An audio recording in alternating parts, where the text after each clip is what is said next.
To madalla ɓawo fe'anu pierowal ɗam fe'i be ardiɗo lesdi Iran Ibrahim Ra'isi en tammi lartugo wattam siyasa lesdi Iran hakkunde lesɗe duniyaru enanta luttuɗi lesɗe woni ha nokkure Arab. Ibrahim Ra'isi ni latti ɗiɗaɓo ha ko larani ardugal lesdi Iran ɓawo jagorɗo lesdi ndi fu mari wato Ayatollah Ali Khamenei.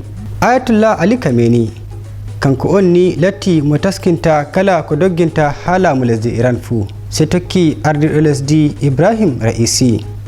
Ngam majum jotta lattake Ibrahim Ra'isi maynama dalla fe'ano pirowal kanjum waɗi jagorɗo lesdi Iran wato Ayatollah Ali Khamenei o andini metugo Muhammad Mukbar mo latti ballo ardiɗo lesdi arandejo mo lattata jagorɗo lesdi Iran ɗo be yahugo nyalɗe 50 mayde Ibrahim Ra'isi ɗo wara onti tan wakkati Iran ɗo dasotira be lesdi Israila enanta lesdi Amerika nden fahin tokki ɓawo mayde jagorɗo konanko en lesdi Iran wato Qasim Soleimani hitande 2020 ɓawo ɗon fahin jagorɗo mo hakkilinta taskaram nukiliya lesdi Iran Mohsin Fakhrizadeh kanko ma o mayna ha fe'anu ɗam heɓi mo ha gallol Tehran.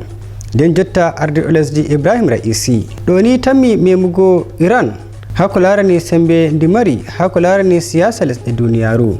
Jotta ni luttani jagorɗo lesdi Iran wato Ayatollah Ali Khamenei andina mo tammi darago ɗaɓɓitiggo siɓeki ardugal lesdi Iran nder nyalɗe 50 andanɓe siyasa hakkunde lesɗe duniyaru enanta lesdi Iran ɗo andina inde ɓi Ayatollah Ali Khamenei wato Mujtaba Khamenei dow mo woni yeeso hande ɓe tammi darugo ngam ɗaɓɓitiggo suɓeki ardugal lesdi Iran.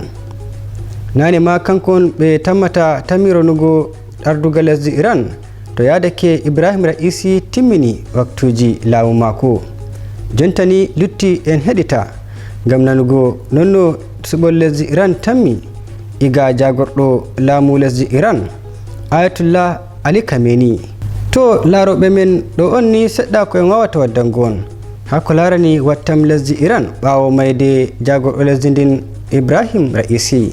To on tokki amin ni on tammi nanugo luttuɗi nder jawabuji komin tammi waddango on dow nonno ɓe wontiri ha lesdi Iran ɓawo mayde jagorɗo lesdi ndin. Dow darnde Sare TV Kode International min Abubakar Sa'ad Ganye wiyata on tokke wondago e Kode ngam heɓugo kubaruji fere-fere hakkunde Nigeria enanta lesɗe duniyaru.